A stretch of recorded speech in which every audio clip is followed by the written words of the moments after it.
So for our agenda for this phone call is first, we're going to do an overview, which is what we're doing right now, talking about the agenda. Then we're going to do the actual assessment.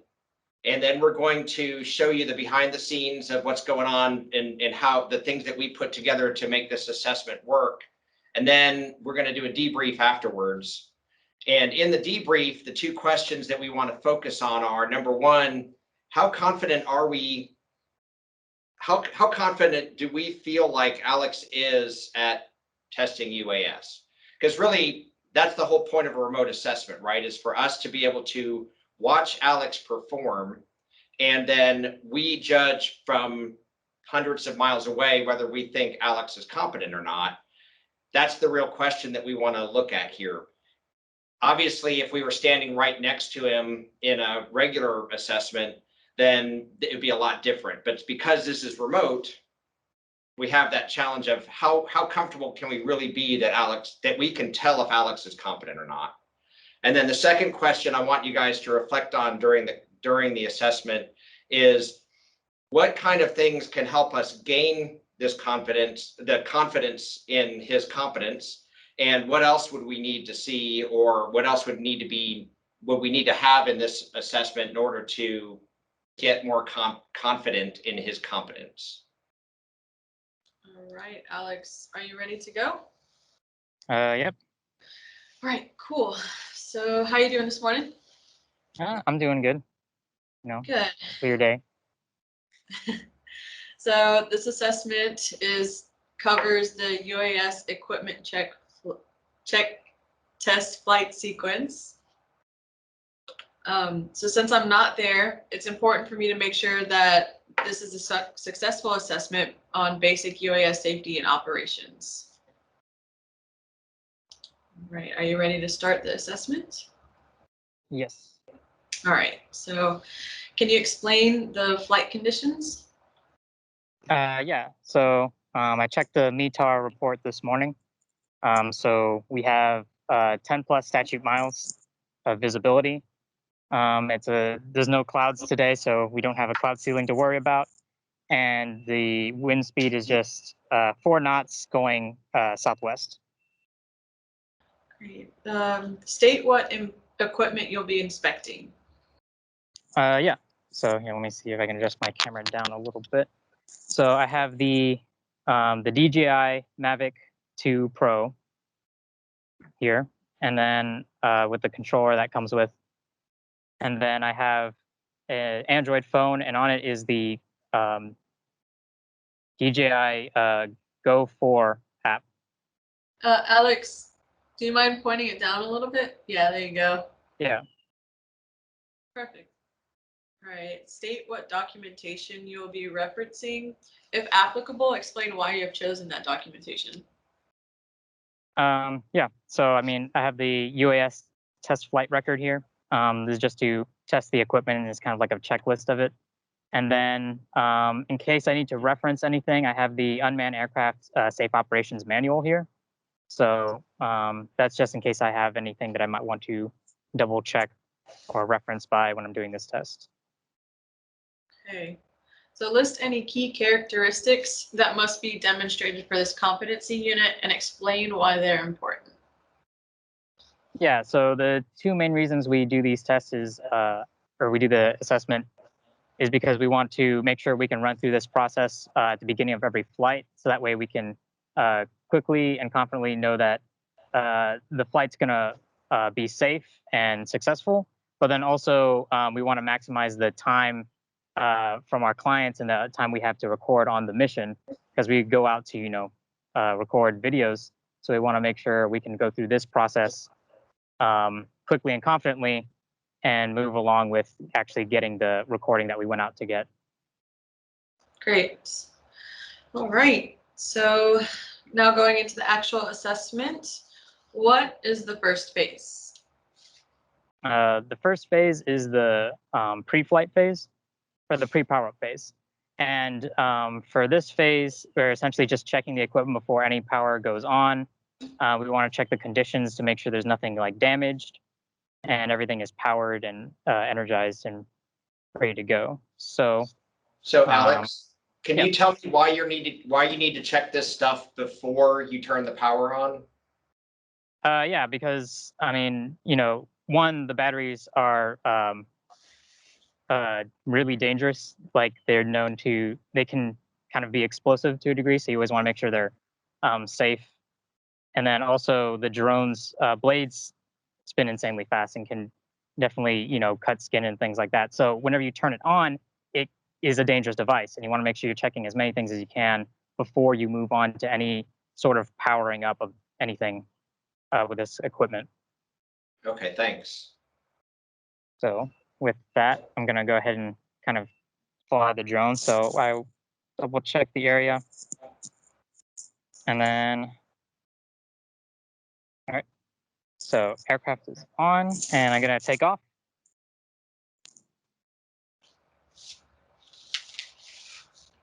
Alex, can you walk us through what you were doing to make sure the area is safe?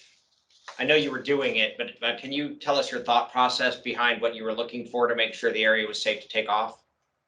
I was just looking around the ground area to make sure there was no one maybe like walking around or any cars, but I didn't expect any. But I also checked overhead to make sure there wasn't anything like flying, because on occasions there can be helicopters that definitely wouldn't be flying low enough for like this test to be an issue. But you always just want to check the airspace anytime we're flying. So that's one of the things I was looking at. Okay, good. Thank you. Yeah. So I know you can see it's hovering just fine. I want to double check some of the GPS signals and things like that at the top bar here. And it does say it's in flight, it's green, so it's still connected. The signal is strong. All those settings are normal. So one of the other things I want to test. Oh, you have a question? You're fine. Okay. One of the other things I want to test is it has some sensors so it can tell when it's nearby an obstacle. And so I'm going to kind of take this clipboard here and I'm going to kind of be behind it. It's usually pretty sensitive. Yeah, you can even see from this distance that it's sensing there's an obstacle. And it can even sense sort of the distance. So you can hear, I don't know if you can hear that beeping. Yeah, we can hear it. Yeah, so that means that there's something kind of close. And if I were to get a little bit closer, it says, hey, gives me a stronger warning. So that's kind of the back side of it, but we want to test the front as well. I'm going to fly it over a little bit more, a little bit up, and then we'll try it again. But let me double check the return to home setting on here. I know they update the software and the firmware on these things, and sometimes change the way the drone behaves. So it may be that like I've noticed a recent firmware update is that it doesn't return to home when it's close. So maybe bringing it out further might force it to do that. And they may have updated it recently to where if it's really close, that it just stays there until the connectivity comes back. Yeah, so I'll definitely fly it out a little further. And I'm going to try the lost link again. Can you show us the drone again? There you go. It's kind of far out there, so I don't know how well you can see it. There it is. There we go. So yeah, it flies up. Can you And I point up? There we go. Sorry, what were we gonna say? I double checked the return to home setting, so that way it's at 30 meters rather than like the 120 that the height altitude was maxed at. So we didn't want it flying too far. So I don't think I could point the camera that high up. It's like pretty much right above me. I'd be breaking my back to do that. You don't want the assessment to actually put you in a dangerous back-breaking situation. Yeah. How's the drone doing though? Is it coming back where you expected it? Yep. It's returned right above the general landing area, and you can kind of see it now. Adjusting itself to get right on the spot.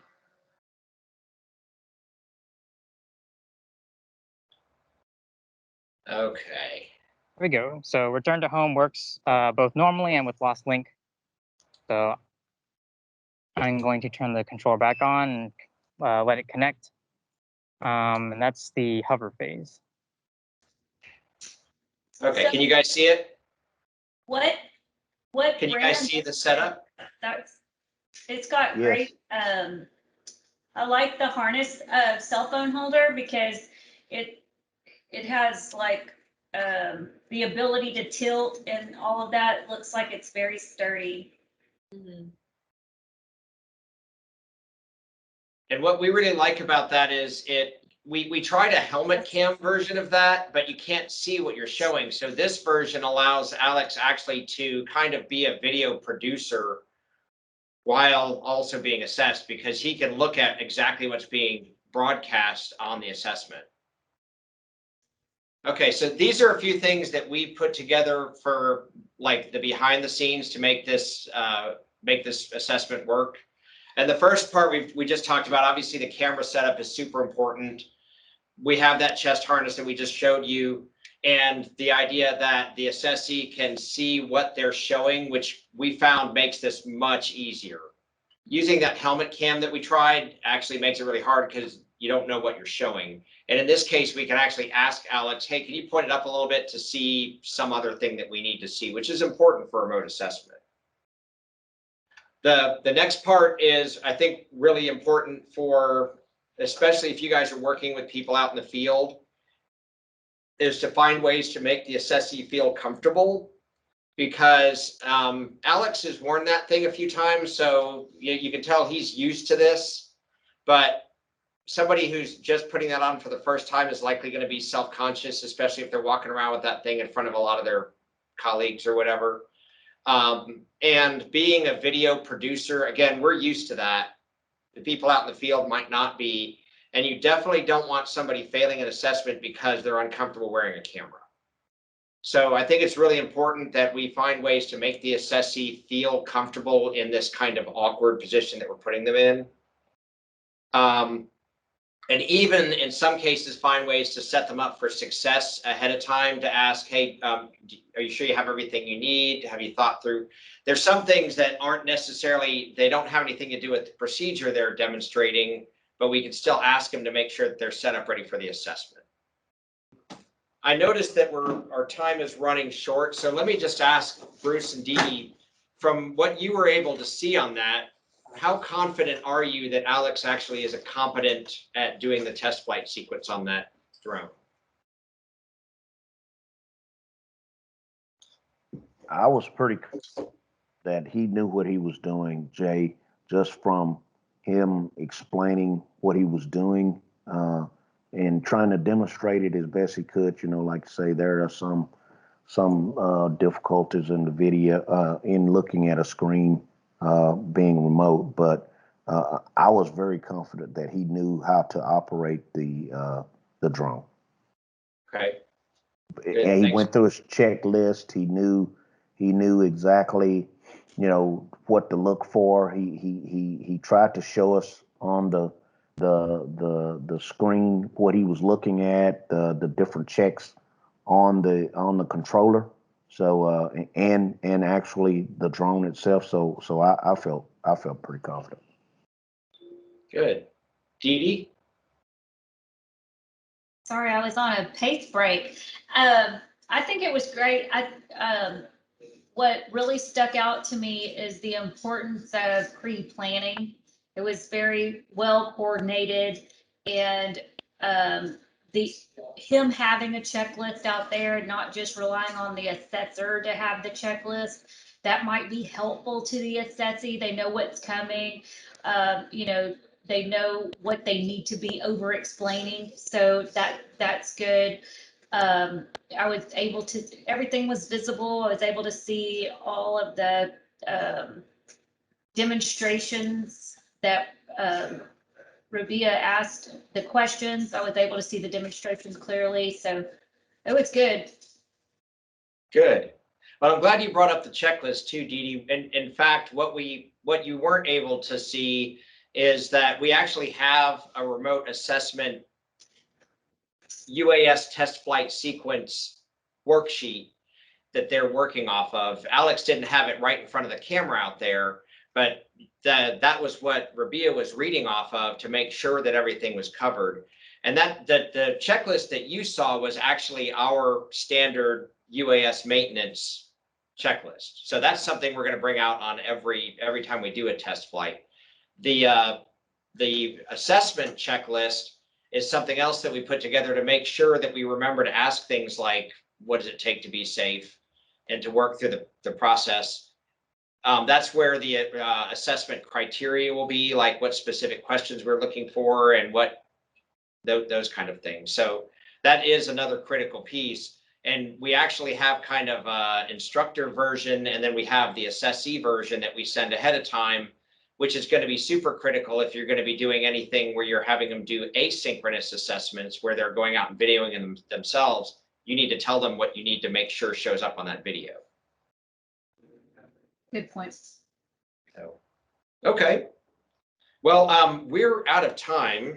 I would love for us to talk more about kind of best practices, but I know that you guys have meetings to get to. So I do, from my standpoint as the SME, there are probably a couple things that I noticed during that I would give Alex some coaching on, or, you might have gotten a 2, maybe not a 3. We'll talk. But what I think was great about this is I was able to see that on the remote assessment, and I would know exactly what I could tell Alex to coach him on to get him back up to being like perfect. So I think from the standpoint of a pilot of a remote assessment, I think this worked great. And I want to just give a big shout out to all the members of my team, especially Alex, but then also Alexa, Rabia, and Eric for all the work that went into making sure that this remote assessment worked. Because there's a lot of detailed stuff that we put into making this work. Yeah, that's great. Yeah. Appreciate it, guys. Y'all did a great job.